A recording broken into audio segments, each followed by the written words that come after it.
sudah lebih dari 30 lembaga nasional ini studi tirunya ke MAN Kota Surabaya. Anak kami diterima di PTN yaitu 86%. Sebanyak 361 siswa dari 420 siswa itu diterima di PTN.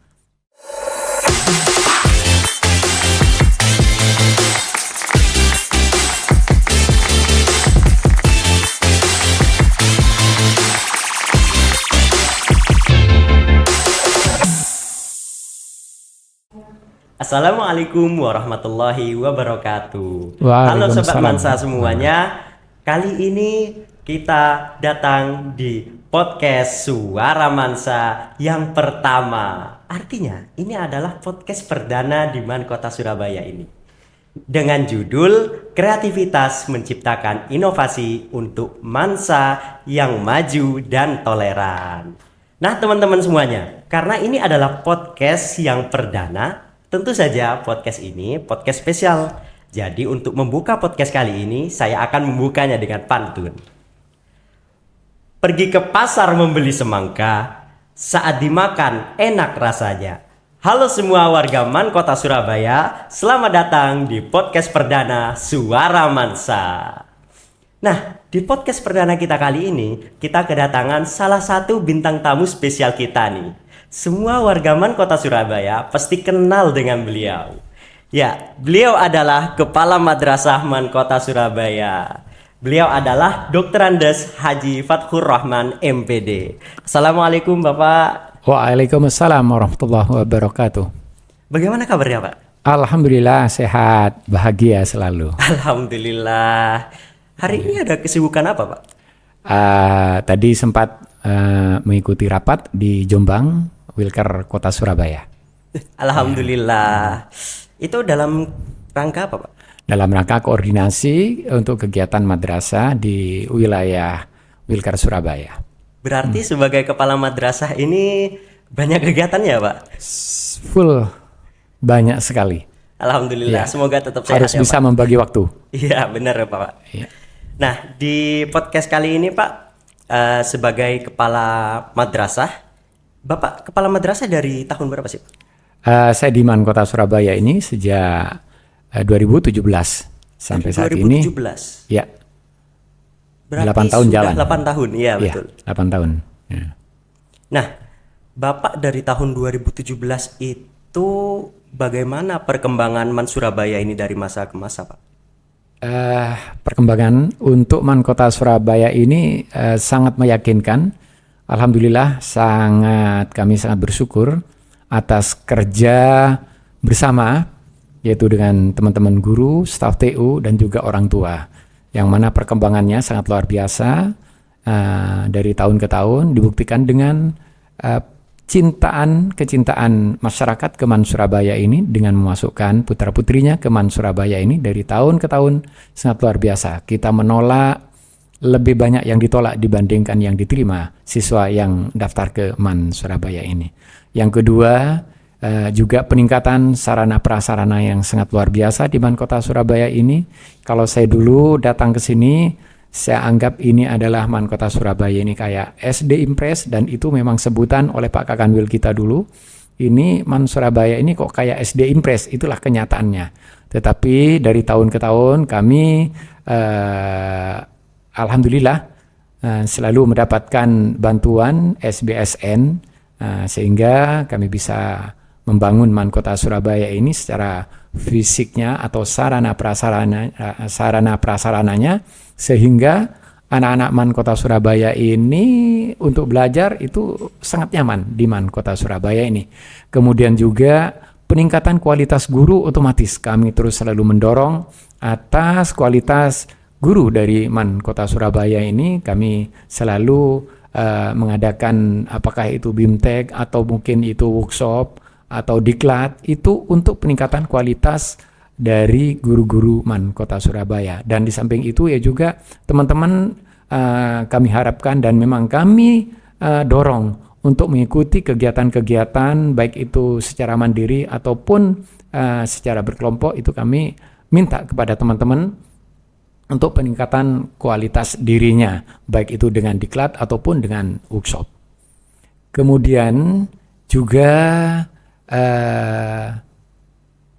terkait dengan yang terakhir, yaitu perkembangan MAN Kota Surabaya, yaitu dengan adanya terbukti bahwa banyak lembaga madrasah aliyah negeri ataupun swasta, baik di Provinsi Jawa Timur ataupun di luar Provinsi Jawa Timur, ini yang studi tirunya adalah ke MAN Surabaya. Ini adalah menunjukkan MAN Surabaya ini patut untuk dicontoh. Mohon maaf, ini bukan suudon. Mohon maaf, ini bukan sombong ya Pak? Sombong, ya. Tetapi itu adalah kenyataan. Sudah lebih dari 30 lembaga nasional ini studi tirunya ke MAN Kota Surabaya. Alhamdulillah, berarti MAN Kota Surabaya ini madrasah yang hebat ya Pak? Ya, alhamdulillah. Alhamdulillah.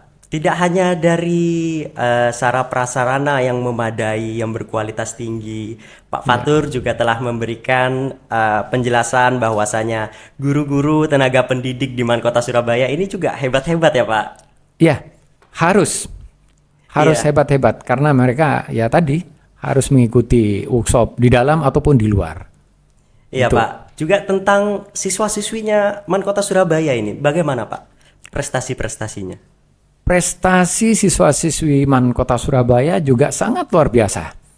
Ada 2 kategori ya, kalau saya pisah itu. Yang pertama adalah yang terkait dengan prestasi yang non akademik, mungkin itu adalah seni dan olahraga ya. Ini anak-anak kami itu memperoleh kejuaraan itu ya tingkat nasional, bahkan itu ada tingkat internasional. Suatu misal ada anak kami yang seni lukis, yang pintar lukis, dan itu dapat penghargaan internasional yang begitu banyak.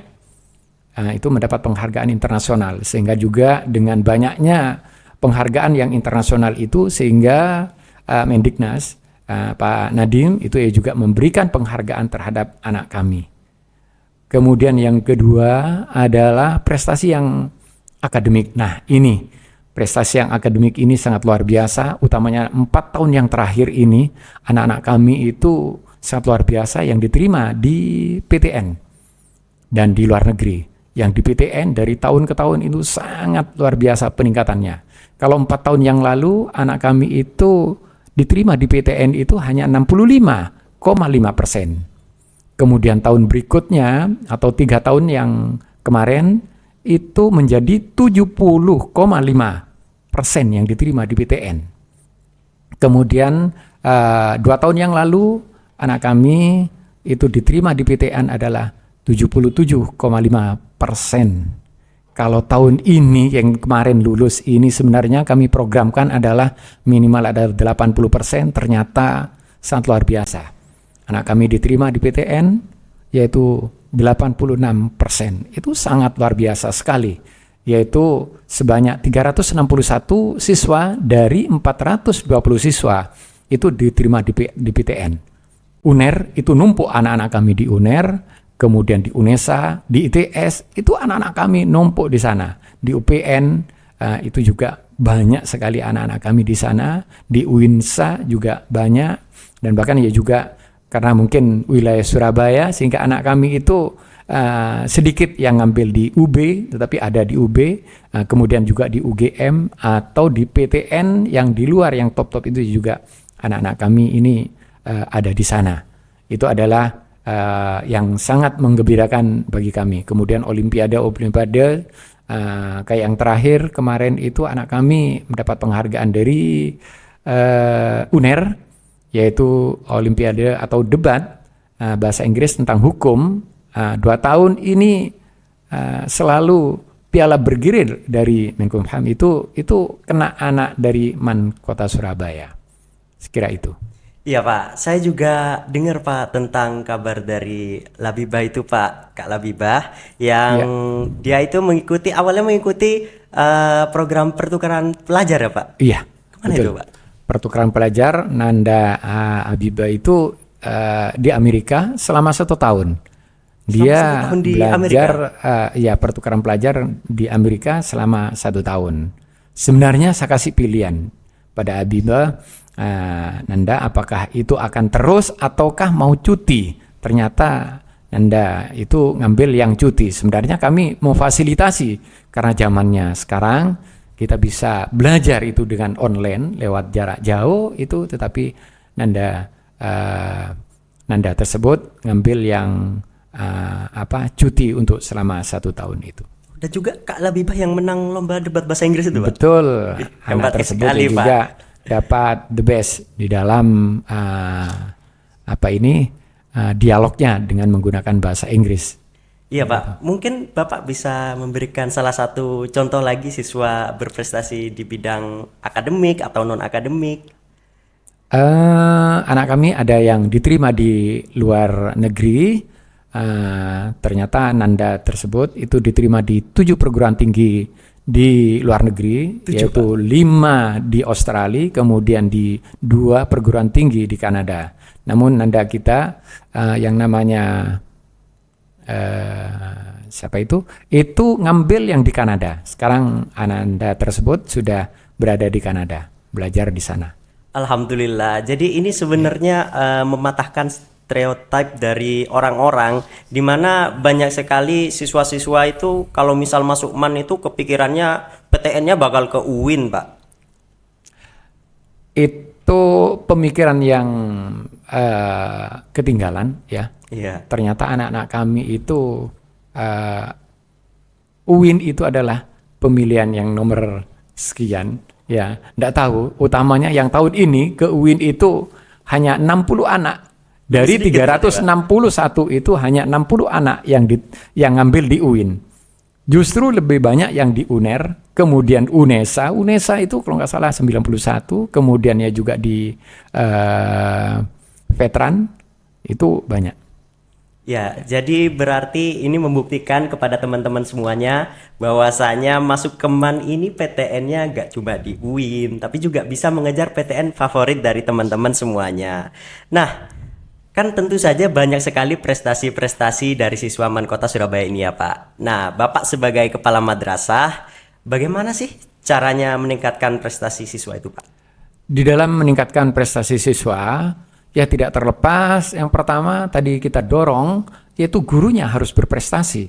Gurunya yang harus kualitasnya bagus. Kalau gurunya prestasinya atau kualitasnya bagus, itu bisa menularkan terhadap anak-anak. Kemudian dengan dukungan sarana prasarana yang begitu bagus, bahkan beberapa kelas kami sudah menggunakan papan digital sehingga belajar ya sudah tidak perlu kesulitan, tinggal main tombol aja di situ. Kemudian papan di situ ya sudah menampilkan yang diharapkan oleh guru dan juga siswa.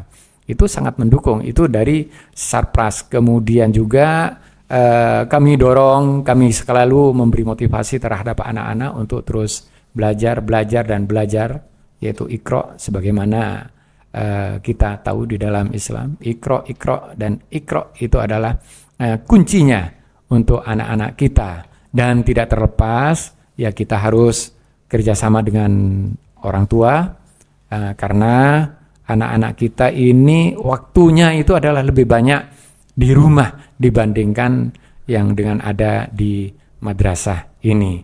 Dan juga kami kerjasama dengan perguruan tinggi sekitar Surabaya, apakah UNESA, UNER, kemudian ya juga UINSA, itu di dalam pembinaan-pembinaan, saya kira itu.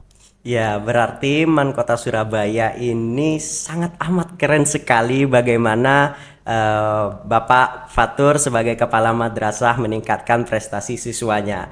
Bapak Fatur telah memberikan statement tadi, Iqra, bacalah.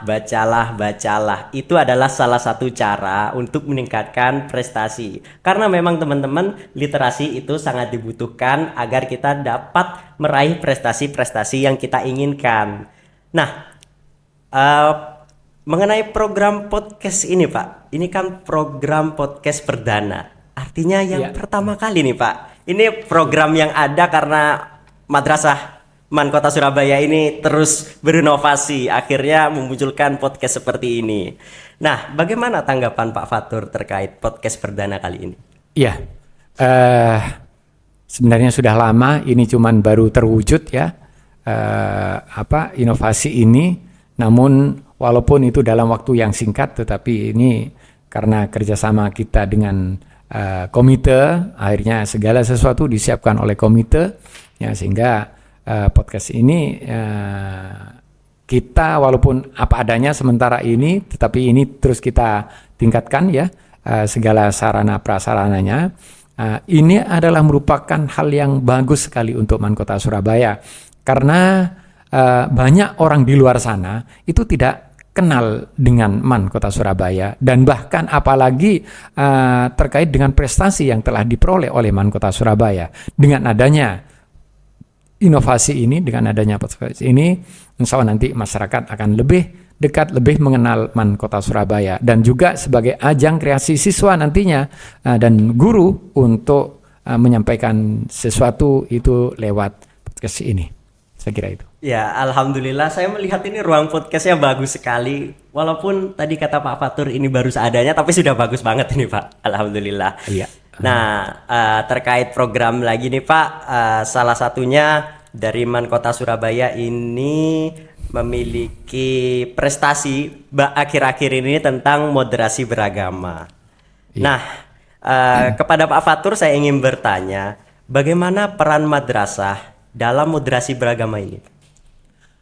Ya, di dalam mensukseskan program Kementerian Agama, yaitu terkait dengan moderasi beragama, yang kami lakukan adalah yang pertama adalah memasukkan nilai-nilai moderasi beragama itu di dalam kurikulum. Semua mata pelajaran itu wajib memasukkan nilai-nilai moderasi beragama itu untuk di semua mapel. Kemudian yang kedua, otomatislah guru lagi ini kita harus dorong, kita harus bina, kita harus datangkan pemateri dari luar, apakah itu sifatnya adalah BIMTEK ataukah itu workshop terkait dengan moderasi beragama. Kemudian yang berikutnya juga kami membintek anak-anak itu baik oleh pemateri dari dalam sendiri ataupun dari luar. Suatu misal dari kepolisian, kemudian juga dari dinas kesehatan juga, dari perlindungan anak juga, dan dari beberapa perguruan tinggi kami datangkan untuk anak-anak agar memahami terkait dengan moderasi beragama. Kemudian juga yang kami lakukan, kami bentuk tim moderasi beragama. Saya kira itu. Iya Pak, jadi saya sebagai duta moderasi beragama ini juga akan melakukan beberapa aksi-aksi Pak. Oh ya, sebelumnya tolong pengalaman Nanda Rangga yang selama ini telah mengikuti kegiatan nasional di Jakarta, di Bogor, bahkan besok ini ada undangan lagi di Bekasi selama 4 hari terkait dengan moderasi beragama dan Mabins. Itu tolong ceritakan apa pengalaman Nanda Rangga kumpul dengan orang anak-anak dari ASEAN ini. Ya, alhamdulillah setelah seleksi di internal Man Kota Surabaya ini Pak, saya terpilih menjadi duta moderasi beragama yang mewakili MAN di 100 besar. Nah, dari 100 besar itu diseleksi lagi Pak, di wawancara. Nah, alhamdulillah saya juga masuk ke yang 40 besar. Nah, di 40 besar itu akhirnya dilatih saya Pak. Jadi dilatih bagaimana pemahaman saya tentang moderasi beragama, bagaimana cara menyebarkan moderasi beragama yang efektif di media sosial. Karena kan sekarang memang zamannya media sosial Pak. Betul. Kita tuh dilatih jadi influencer, bagaimana kita mempengaruhi orang supaya menerapkan konsep moderasi beragama ini. Teman-teman di situ seru-seru banget Pak, cepet banget akrab alhamdulillah. Dan itu pengalaman yang tentu saja pengalaman yang sangat hebat dalam hidup saya. Dan di situ Pak Direktur Jenderal Pak Sidik juga mengatakan bahwasannya akan ada 8 orang pilihan Pak dari inisiator muda yang 40 besar itu diwakilkan ke Mabim. Mabims itu singkatan dari Menteri Agama Brunei, Malaysia, Indonesia, Singapura. Jadi ada beberapa delegasi dari 4 negara itu yang mewakili negara itu agar mendapatkan pemahaman di workshop itu, Pak. Workshop itu berjalan sekitar 7 hari di Jakarta, Pak. Sangat luar biasa. Iya, Pak, alhamdulillah. Dan di situ, Pak, pemahaman yang diberikan dari narasumber itu gak cuma dari kita mendengarkan, Pak, tapi juga kita dikasih proyek-proyek.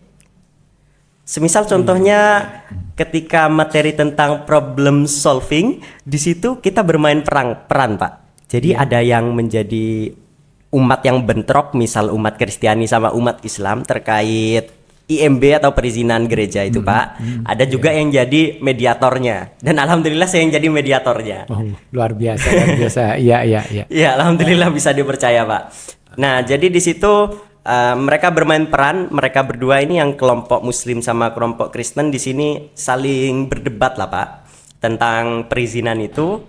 Dan saya sebagai mediator itu mendamaikan mereka dan membuat kesepakatan antara dua kelompok itu. Dan alhamdulillah, Pak, menurut host narasumbernya itu kalau misalkan mediator yang berhasil itu bisa membuat kesepakatan. Dan alhamdulillah saya dapat membuat kesepakatan di antara 2 orang itu. 2 kelompok. Iya, 2 kelompok itu. Iya. Okay. Nah, alhamdulillah sekali, dan juga banyak sekali teman-teman yang hebat yang saya temui di situ. Gak hanya dari Indonesia, ada pakcik-pakcik dari Malaysia juga, dari Brunei, bahkan yang dari Singapura itu Habib, Pak. Iya. Alhamdulillah. Dan untuk yang 40 besar itu dilanjutkan tanggal 11 sampai 14 ini nanti, Pak, di Bekasi. Yes, mudah-mudahan sukses. Amin, masuk yang 8 besar. Amin. Nah, terakhir, Pak, sebagai penutup podcast ini, bagaimana pesan Bapak untuk siswa MAN Kota Surabaya terkait moderasi beragama ini? Ya, saya berharap anak-anak semuanya, siswa-siswi MAN Kota Surabaya itu bisa memahami betul terkait dengan nilai-nilai moderasi beragama, dan juga bisa mengimplementasikannya di lingkungan, baik itu di madrasah ataupun di luar madrasah, sehingga nanti betul-betul menjadi madrasah ini menjadi contoh yang baik di masyarakat. Saya kira itu. Siapa? Jadi itu pesan dari Bapak bahwasanya agar moderasi beragama ini dapat diterapkan secara masif di lingkungan secara efektif, agar kita sebagai umat beragama ataupun seseorang yang memiliki perbedaan dengan orang lain agar tidak saling bentrok dan menciptakan sikap yang toleran. Nah, mungkin sampai di sini dulu aja podcast kali ini, Pak. Terima kasih Pak Fatur sudah menjadi narasumber. Luar biasa. Alhamdulillah. Nah, karena tadi pembukaannya sudah memakai pantun, di sini penutupannya juga saya akan memakai pantun. Tapi teman-teman nggak usah bilang cakep, soalnya sudah cakep. Nah, pantunnya yaitu perut lapar mintanya nasi, makan lauk sambal terasi. Jaga bangsa dengan toleransi, keberagaman janganlah dimusuhi. Oke teman-teman, sampai jumpa di podcast Suara Mansa selanjutnya. Stay tune. Terima kasih. Wassalamualaikum warahmatullahi wabarakatuh. Waalaikumsalam warahmatullahi wabarakatuh.